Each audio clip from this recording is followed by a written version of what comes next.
ilang elemento po ba? Kasi espiritu naman po yung anghel, isa na yun. Ah, meron po ba siyang kaluluwa o body? Walang specific na identity regarding that. Wala siyang specific. Ang Biblia hindi nagbigay ng information. Sila tinatawag na mga spirit kasi ang angel spirit being naman, pero walang minimensyon na mayroon siyang soul. Wala. Katulad ng Holy Spirit, wala namang hindi nag-describe na mayroon siyang soul. Pero spirit being.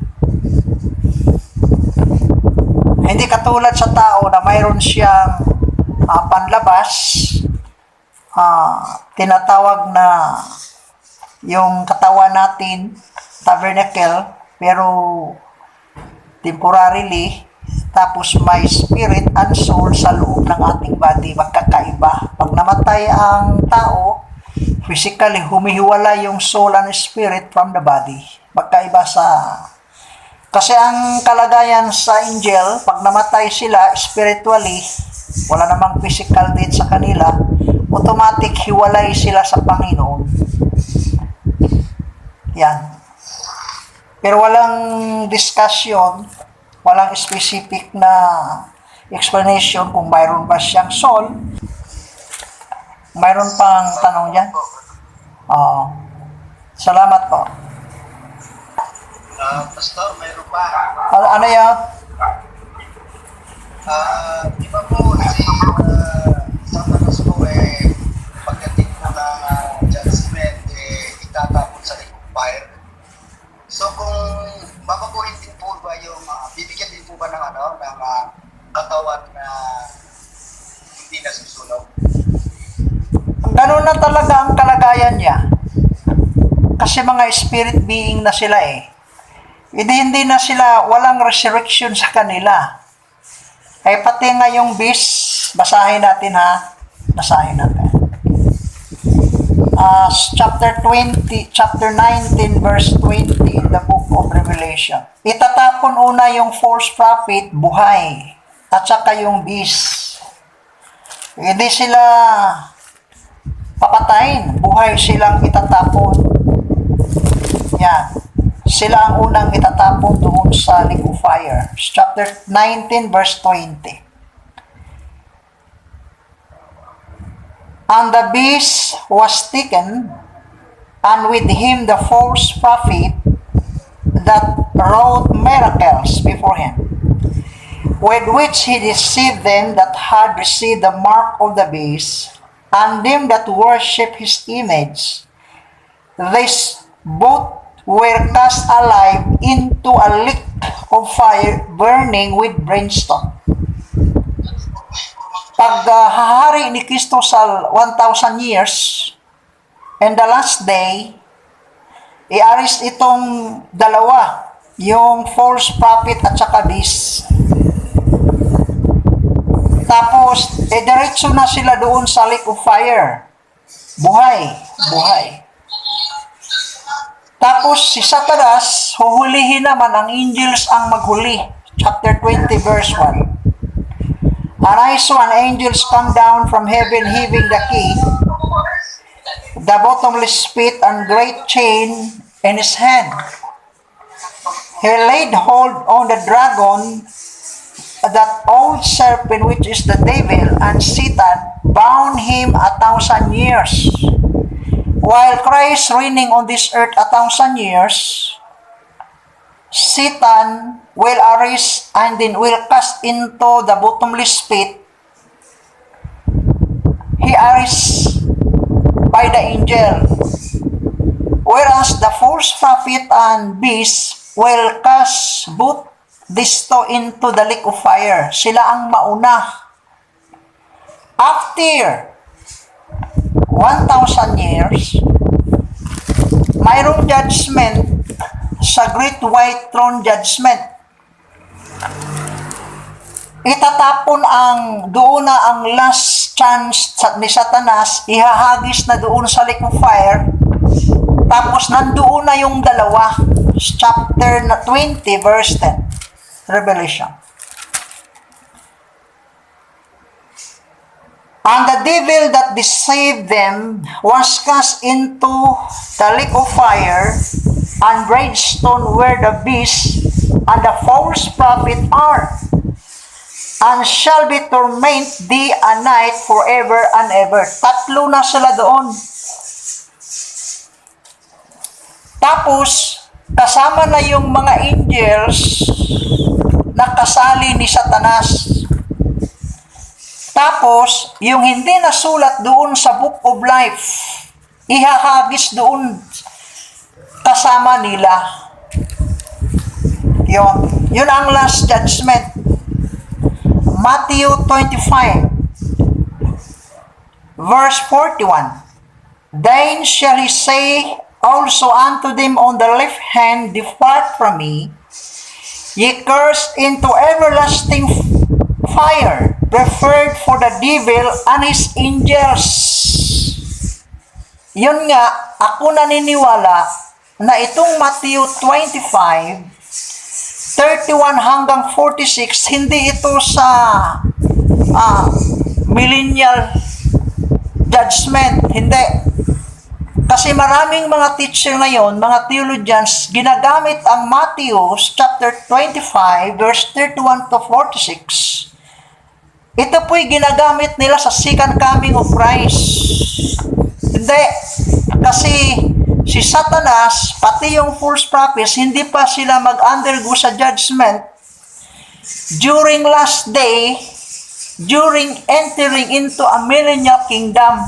Saan ito ilagay ang Matthew 25? Doon sa Great White Throne Judgment. Ihahagis sila doon, kasama, nandoon na ang false prophet at saka yung beast. After 1,000 years, ihahagis din doon ang devil. Pagkatapos, i-judge yung mga unrighteous people, itatapon din doon, kasama sila. Yan. So, malaking pagkakamali.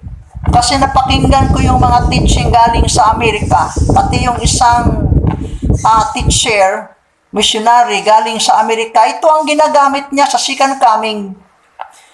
Malaking pagkakamali yon. Hindi siya suited. Kasi walang judgment for the devil, not yet will cast into the lake of fire. However, will cast into the bottomless pit first, while Christ reigning on this earth 1,000 years. But after 1,000 years, the devil will cast into the lake of fire, while the two false prophet and beast nandoon na. Pagkatapos, may judgment doon sa mga unrighteous. And whosoever was not found written in the book of life was cast into the lake of fire. Sa makatuwid, ang Matthew 25, 31 to 46, doon siya ang judgment mangyari sa Great White Throne. Kasi siya lang ang mag-judge, walang kasamang ibang judge, mga judges. Isa lang ang trono sa Matthew 25. Pero doon sa before 1,000 years or reigning of Christ on this earth, 13 thrones yun eh. 13 silang mag-judge, 12 apostles at saka si Christ. Whereas in Matthew, isa lang. So, magkatumpak, suited siya doon sa Great White Throne Judgment. Salamat sa question po. Okay na kapatid? Salamat din, Dr. Baka mayroon pa.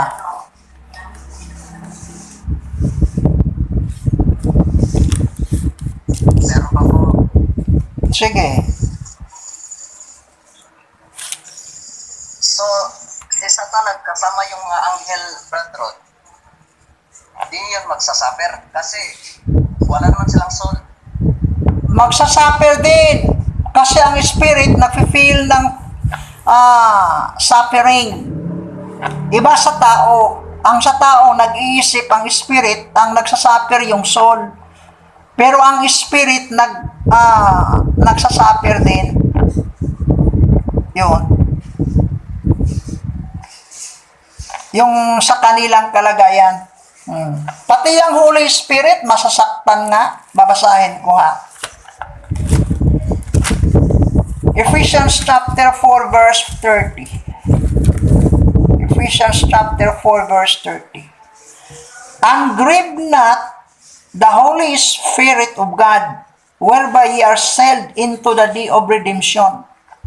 Ay kung ang Holy Spirit, magkapareho silang espiritu, para katulad ni Satanas, katulad ng angels, nasasaktan din.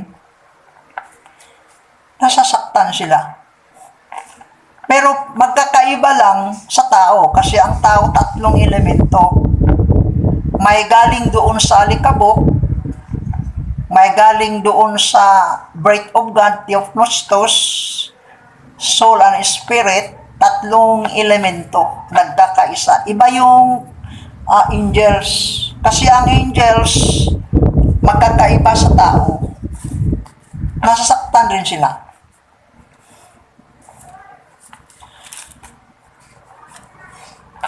Sa pagkakaalam ko, may ibang subject yun eh. Angels lang lahat, yung mga ranking sa mga angel. Kasi may mga angel may pakpak, may angel na wala. Magandang subject yon.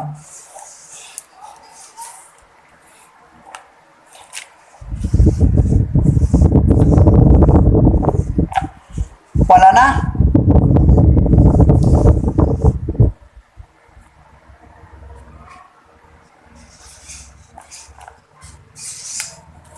Baka may tanong pa. Wala na. Tapos, Okay, sige, tuloy tayo. Ang report ko po ay the Book of Romans. Ang Romans, hindi siya masyadong maraming chapter, pero pag alam mo yung Book of Romans, kahit yung ibang libro, hindi mo nabasahin, for salvation, sapat na. Yun nga, kung tungkol sa kaligtasan, hindi naman kailangan buong Biblia. Kung kaligtasan ang pag-uusapan under grace dispensation, yung the Book of Romans, sapat na magbigay ng information. At saka yung the Book of Romans, ito po ang nagkukontrast. Siya lang ang isang aklat na nagbibigay ng information against the law. Yung law doon sa Old Testament. Kasi ang Book of Romans, binabanggit niya yung mga batas doon sa nakaraan. Pati yung si Abraham, binanggit niya. Si Adam, si Moses, at saka mga prophets. At ang aklat, ang Book of Romans, maraming mga tao na hindi nila tinanggap, lalo na yung mga taong nakatira doon sa Middle East. Bakit? Kasi magkakaiba ang teaching na itinuturo ni Apostol Pablo doon sa Old Testament. Yan. Yung ibig kong sabihin, mag-evangelize tayo, alam natin yung Book of Romans, hindi na kailangan pupunta ka pa ng ibang aklat. Pag i-discuss mo yung tungkol sa the Godhead, sapat na. The Gospel, sapat na. Yan. Romans, purpose of studying of Romans. Romans is the chief doctrinal book about the gospel of salvation for today.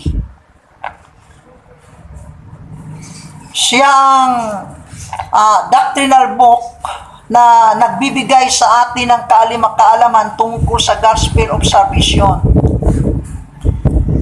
na hindi pwedeng ipaghalo. Kailangan siyang i-separate. Basahin muna natin ang Romans chapter 1, verse 16. For I am not ashamed of the gospel of Christ, for it is the power of God unto salvation to everyone that believeth, to the Jew first, and also to the Greek. So, walang distinction. Ang gospel na itinuturo sa the book of Romans, walang pinipili, mahudiyo siya o hindi. Ang importante, maniniwala siya doon. So, ang power unto salvation nandoon sa gospel under grace dispensation. Roman is the chief doctrinal book about the gospel of salvation for today. So, hindi doon balik sa nakaraan. Ngayon, so nagtuturo hindi by sikta, hindi sa pamagitan ng religion, kundi ang Romans nagtuturo na ang kaligtasan nandoon sa gospel. Sa gospel. Forward muna natin, chapter 10, verse 9. If we confess, thou shalt confess with thy mouth that the Lord Jesus, and shall believe in thine heart that God hath raised him from the dead, thou shalt be saved.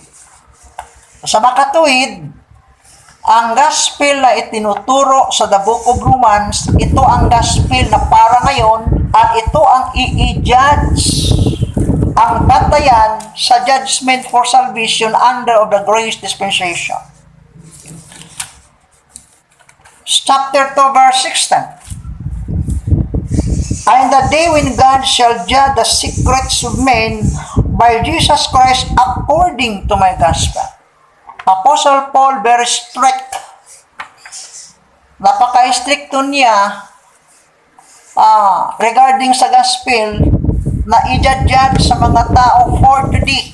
Hindi pwede na balik tayo doon sa Matthew. Ayaw niyang pumayag. Hindi pwede na ang gospel under grace hahaluan mo doon sa Matthew 24 verse 14 during Great Tribulation. Hindi pwede, hindi magkasabay. At ayaw niya, ni Apostol Pablo, may ibang gospel na ipinangaral under grace dispensation. Hindi siya pumayag.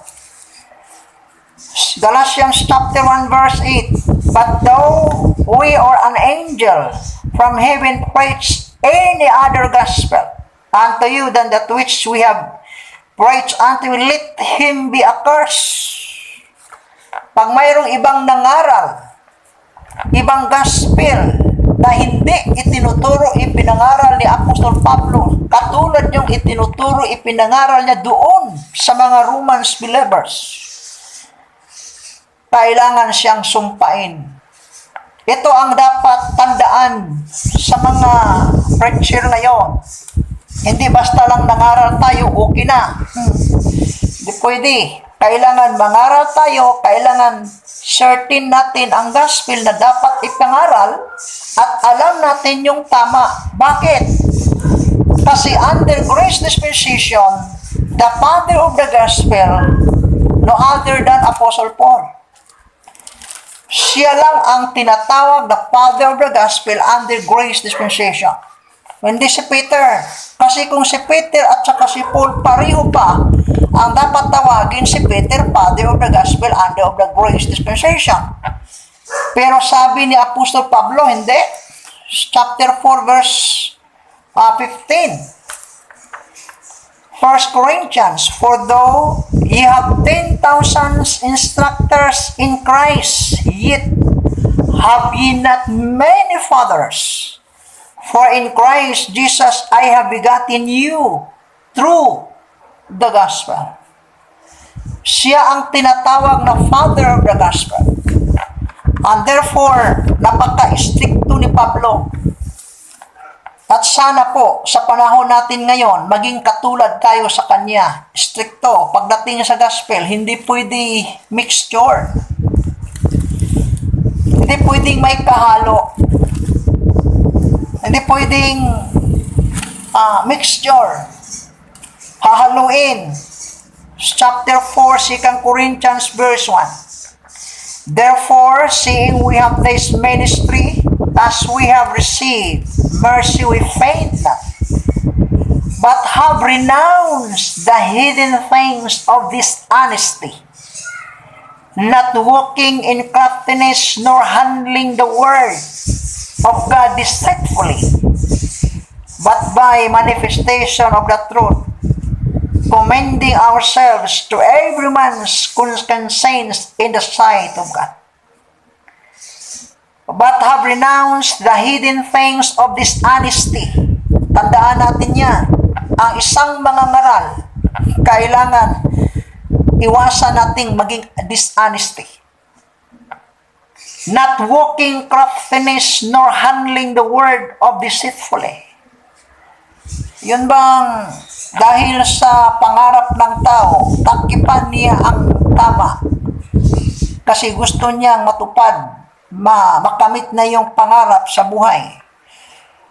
Kung ang isang tao gustong maging mangangaral, dapat honest. Hindi niya ikinukurap yung salita ng Diyos. Chapter 2 verse 17, 2 Corinthians. For we are not as many which corrupt the word of God, but as of sincerity, but as of God, and the sight of God speak we in Christ. Na ito po ay dapat ito ang tinuturo ni Apostol Pablo sa under grace ng isang mangangaral. Dapat alam niya yung Book of Romans. Kasi ito po ay nagtuturo sa atin, nag-guide sa atin habang tayong nangangaral. This is the book of beginner. This is the book for beginners.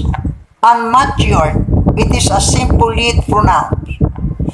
It is responsible for saving more saint than any book.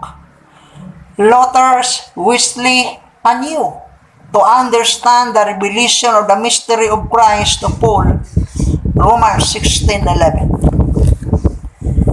Kapag binabasa natin ang Book of Rome o Romans, tapos hindi natin naintindihan yung 16:25, hinahalo doon sa dating mga ngaral, walang pagkakaiba sa makatuwid. Sabi ni Paul, iwasan yung mga taong ito. Chapter 16 verse 17, Now I visit you, brethren, mark them which cause division, had offenses contrary to the doctrine which I have learned, and avoid them. Pag ang isang mangangaral kumukontra doon sa teaching ni Apostol Pablo in the Book of Rome, kailangan iwasan, at nangyari na ngayon. Bakit? May isang malaking religion doon sa Middle East, gumagawa ng isang aklat. Kinukontra nila yung Book of Romans. Bakit? Kasi sinusunod nila yung lumang tipan. Pagdating sa Romans, ay kumukontra doon sa teaching against sa Old Testament. Sabi nila, si Pablo hindi siya sugo ng Diyos. Bakit? Siya ang nagko-correction, nagko-critics doon sa teaching ng iba. But si Apostol Pablo, now I visit you, brethren, mark them which cause division and offenses contraries to the doctrine which you have learned, and avoid them. Kailangan iwasan mo sila. Bakit? Kasi ang taong ito, mga taong dishonesty.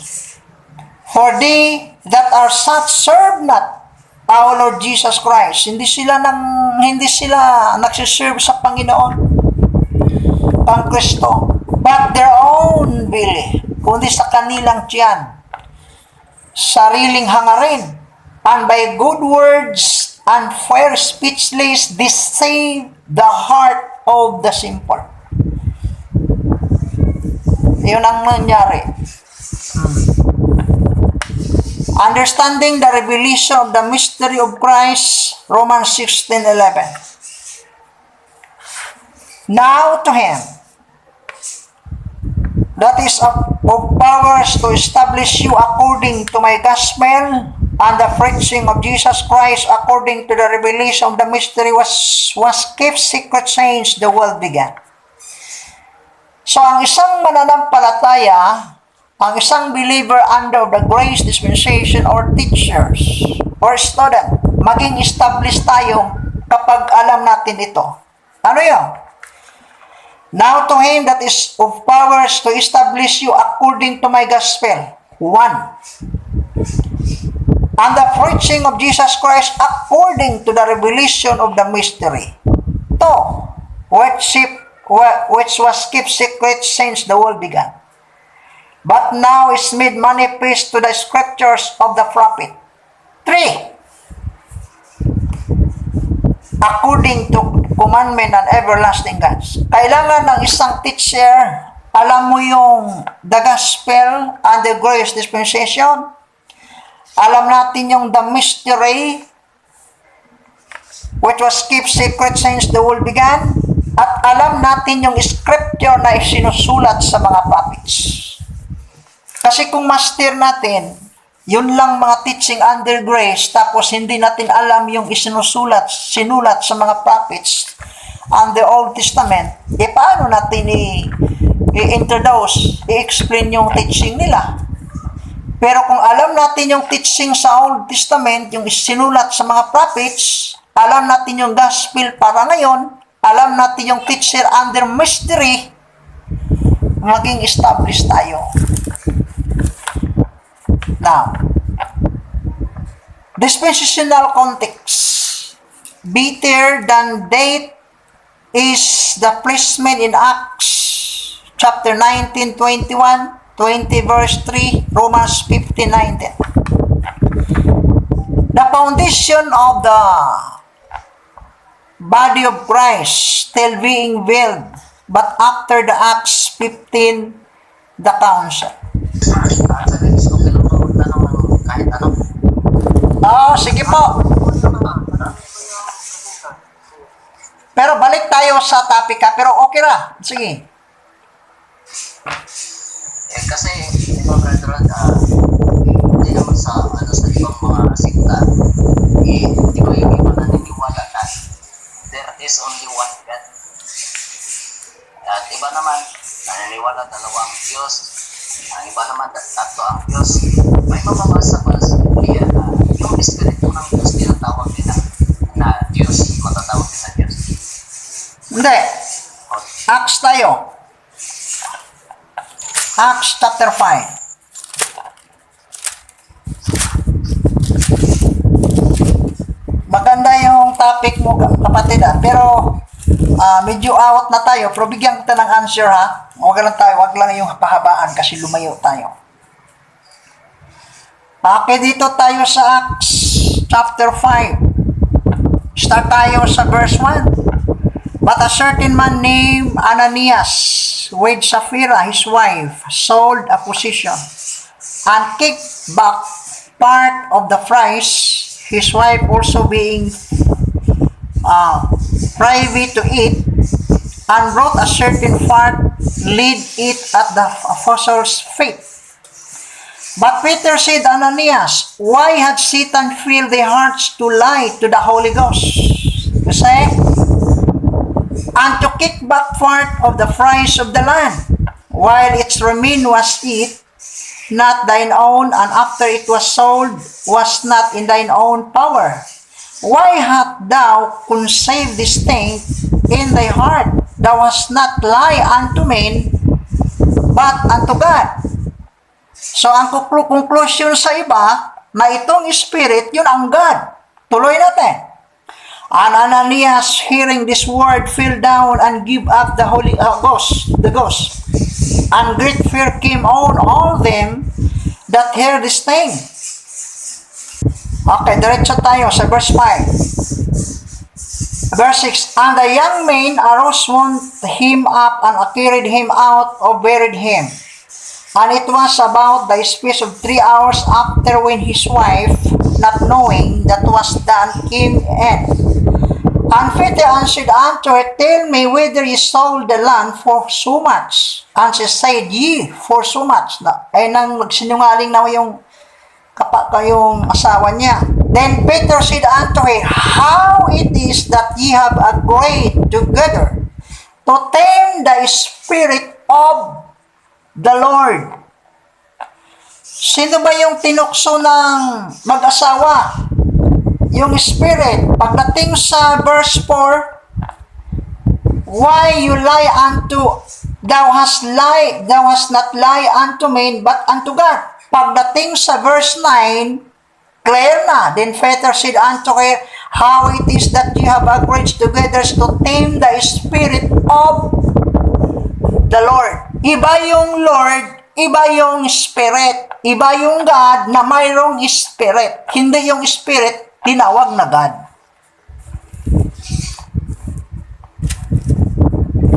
Okay na kapatid?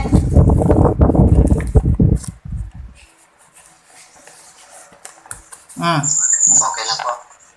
Hindi mo pwede tawagin na halimbawa, yung Spirit, 7 Spirit of God, 7 gods na yon. Kung bawat isa Spirit ay God, 7 gods na yon. Ang Diyos, mayroon siyang mga Espiritu. Okay, balik tayo sa tema. Balik tayo sa tema sa discussion. Okay, question. May question sana ako sa ganun po, brother. Pero hindi na ako magtatanong. Ito na lang sa apat po ay maaari din bang tawagin ang members of the body of Christ na disciples? Kasi yun minsan ang tinatanong nila. Po? Di ba dun sa yung 12 disciples and yung mga ibang sumampalas? Tapos? Tapos sabi ng iba, tayo din naman ay pwede rin tawagin ng disciples. Okay po. Okay, Acts tayo. Acts chapter 11. Itong Acts 11, halo ito ha, halo. May kingdom believers, may Greece believers. Kasi yung doon sa Antioch, doong mga naturuan sa kingdom, pumunta doon, yung naturuan sa grasya nandoon rin. Tinawag silang disciple at saka Christian. Okay, 11. Start tayo sa verse 25. Then departed Barnabas to Tarsus for to seek Saul. And when he had found him, he brought him unto Antioch. And it came to pass that a whole year they assembled themselves with the church, and taught much people and the disciples. Yeah. Were called Christian first in Antioch. Tinawag silang disciples. Acts chapter 9. Yung naturuan ni Pablo tapos tumakas doon sa Arabia kasi yung mga Hudyo galit na sa kanya.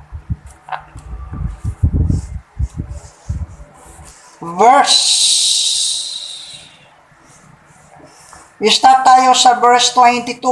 Chapter 9, verse 22. But Saul increased the more in strength and confounded the Jews which dwell at Damascus, proving that is the very Christ.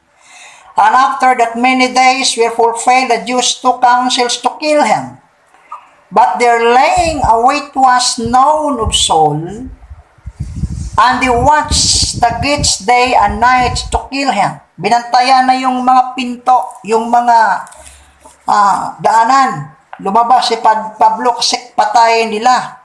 Anong ginawa yung mga taong naturuan ni Pablo? Verse 25. Then the disciples, yung naturuan niya, tinawag disciples, took him by night and let him down by the wall in a basket.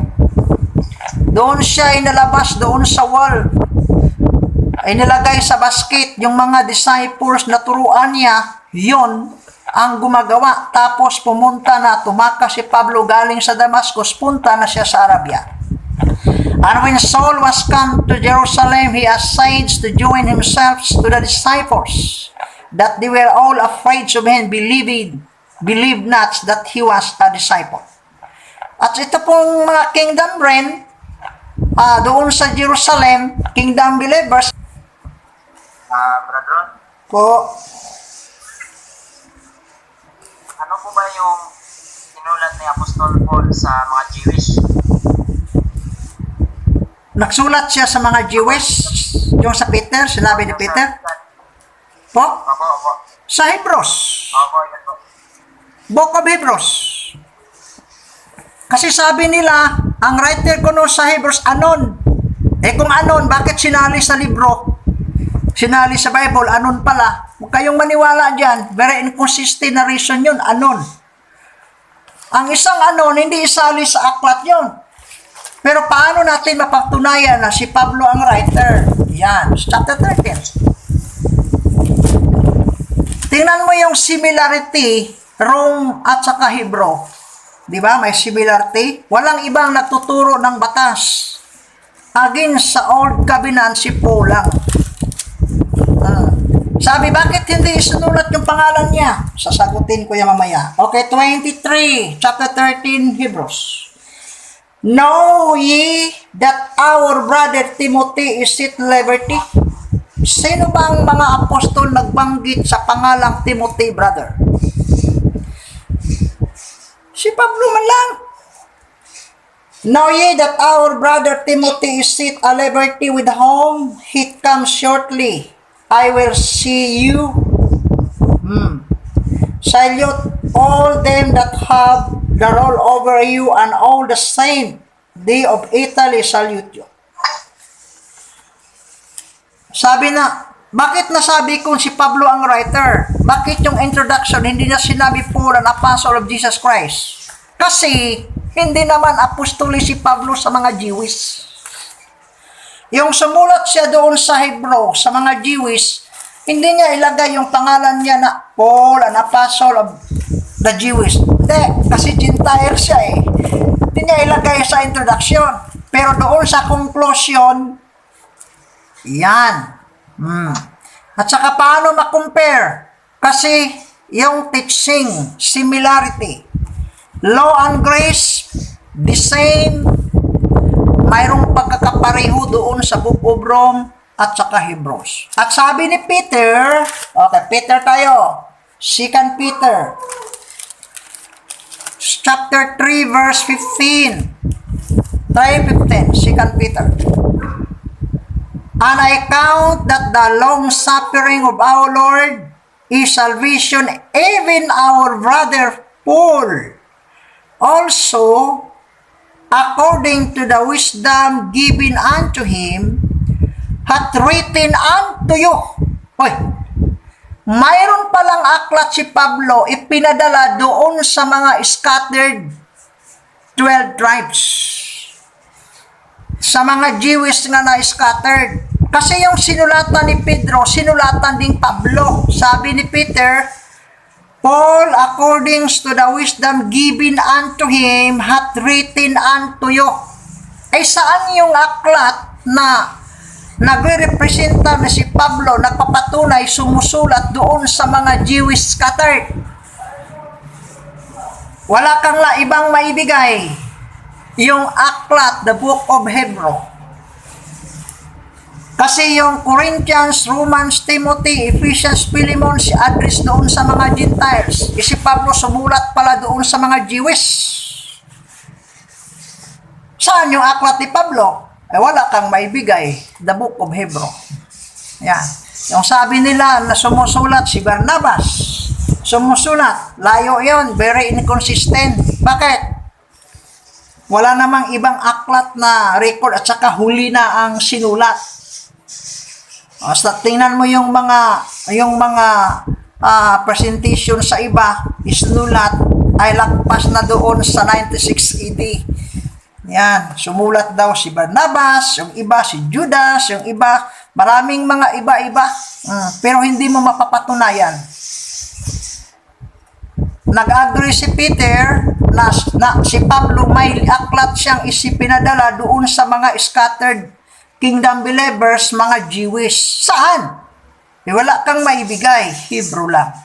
Salamat po. O, balik kang Ronan.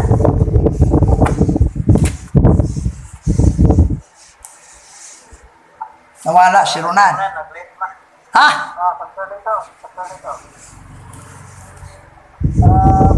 Masarap po si Pablo ang sumunod sa Hebrews. Ibig sabihin po nun yung Hebrews is kabilang sa time of Grace Dispensation. Yung sumulat siya, Grace Dispensation na. Pati yung mga sinulatan ni Pedro, under Grace Dispensation na rin. Pero dati na silang mga believers. Okay, umpisahan natin sa Acts chapter 8. Dati na silang kingdom believers. Naabutan ba? Ano ba sa Tagalog yung naabutan sa dispensation of grace? Ha? Sa mas Tagalog na, paano natin tagulogin yan? Chapter 8, And Saul was consisting unto his date, unto the time there was a great persecution against the church which was at Jerusalem. And they were all scattered abroad throughout the regions of Judea and Samaria except the apostles. So ang nangyari, ang mga kingdom saint na yung mga naturuan sa mga apostoles, mayroong persecutions through the leader of the Jewish scribe, Pharisee, and mga elders. Ang nangyari doon na scattered sila doon sa iba't ibang lugar. Ay yung doon na sila sa mga lugar, sa mga Gentiles, sinulatan ni James. Sumulat doon si James sa mga scattered kingdom saint. James chapter 1 verse 1. James, a servant of God and of the Lord Jesus Christ, to the 12 tribes which were scattered abroad, greetings. Sumulat si James. Sumulat din si Peter. Sinulatan niya, Peter, an apostle of Jesus Christ, to the stranger scattered throughout Pontus, Galatia, Cappadocia, Asia, and Bithynia. Mayroon ng mga scattered kingdom saint, sinulatan.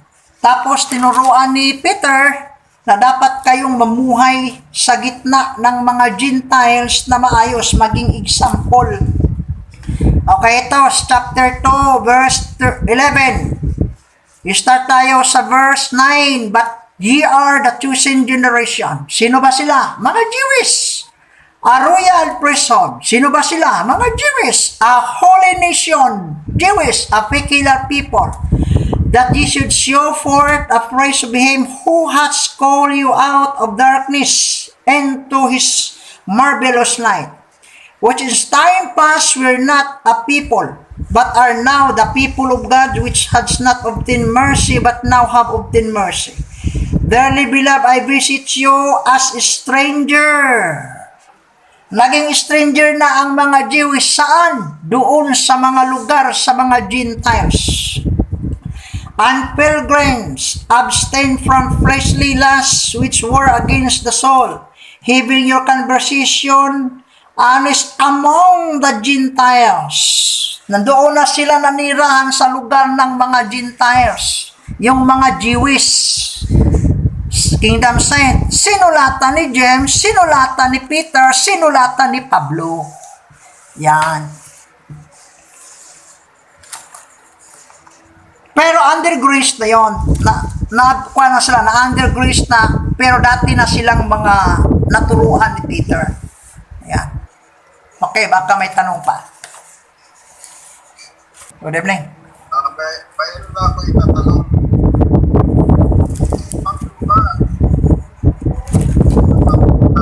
Bago siya sumulat ng Peter para sa mga Hindi pa siya nakapunta sa Rome, sumulat na siya doon. Ibibigay ko next time ang mga verses. Yung pumunta siya doon sa Corinth, nagsulat siya, nagpadala siya ng letters doon sa Rome. Yung nandoon na siya sa Rome, Siya, po, bago siya sumulat sa taga-Romans, mga saints na sila, they were already members of the body of Christ. o mayroong mga na yung... Ang tanong ko, Ano tanong? mga members ng body, di ba? Opo, mayroong mga taong na-encounter ni Paul doon sa Asia. Na-encounter niya, tapos umuwi doon sa Rome, doon na ninirahan, dati nang naturuan ni Pablo at pinadalhan ng sulat. Yung pumunta si Pablo sa Rome, mayroon ng makapatiran at sinundo siya. Okay, basahin natin ha. Sa Acts, chapter 20. Acts, chapter 20. So may mga believers na doon. Na-encounter niya doon sa Asia, pero taga-Rome sila. Okay, ito. Chapter 28, verse 13. And from thence we fetched a compass of Chems to Radium, and after one day the south wind blow, and we came in the next day to Puteoli, where we found brethren, we were desirous to tarry with them. O mayroon ng brethren. 7 days, and so we went toward Rome. And from thence, when the brethren heard of us, o mayroong kapatiran, nakakinig, na darating na si Paul, they came to meet us. O, pati si, yung writer, yun, as far as Amphiforium. And they three taverns home went for so, and thank God and took courage. And when came to Rome, tanda lang, verse 16. And when came to Rome, the centurions delivered the prisoners to the captains of the guards, but Paul was suffered to dwell in himself with the soldiers that keep him. Anong tanong? Anong tanong po?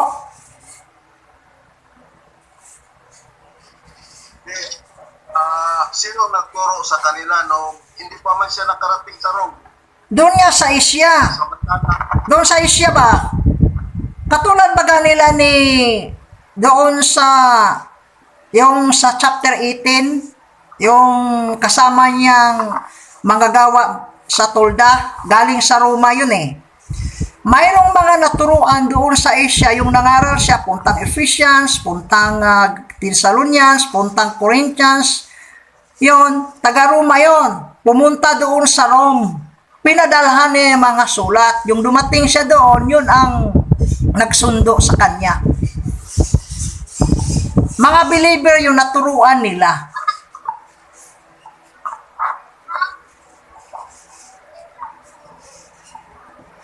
Okay na? okay. Mayroon baga katulad baga, example ko, yung pumunta ako sa Cebu, na encounter ko yung naturuan ko yung mga tao, pero taga Bohol sila, hindi pa ako nakapunta ng Bohol, doon ko naturuan sa Cebu. Pagpunta ko sa Bohol, ayun, nagsundo sa akin, ayun, nakita ko yung lugar nila, pero doon ko nakita, naturuan sa Cebu, during anniversary nila ni Philonis. Ganyan. Mayroong encounter ni Paul during his ministry sa Asia. Yung punta siya ng Thessalonica, Corinthians, Mileto, Epheso. Pero mga taong taga-Roma. Pumunta ng Roma, sinulatan ni Paul. Yung pumunta na siya sa Roma, sinundo siya. Yan. Oo. Okay, next. Thank you. Oh, welcome. Salamat.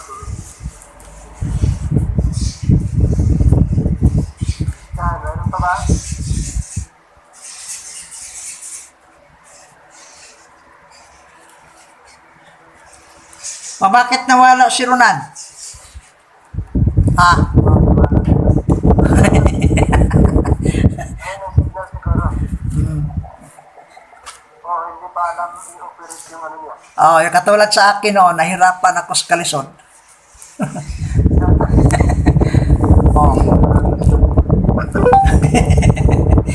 Nahirapan ako.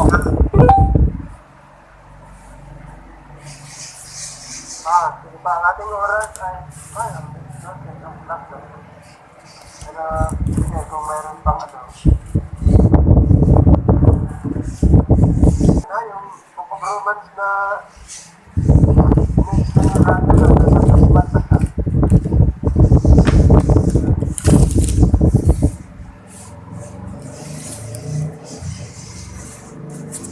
Matagal ito, matagal. Kasi isa-isahin yun eh. Abutan pang next semester siguro yan.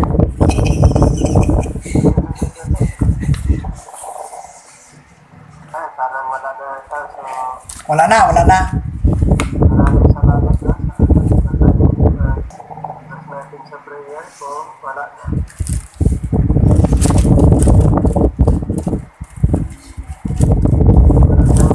Okay, maraming salamat, Brother Rod, at sa mga questions. Sa bawat isa, maraming salamat.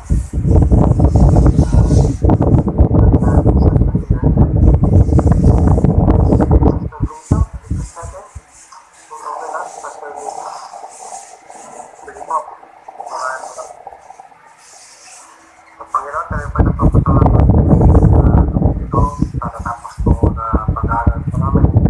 Maraming salamat sa lahat po, Panginoon, na natutulong po sa amin. At patuloy pa, Panginoon, na may tutulong po sa amin.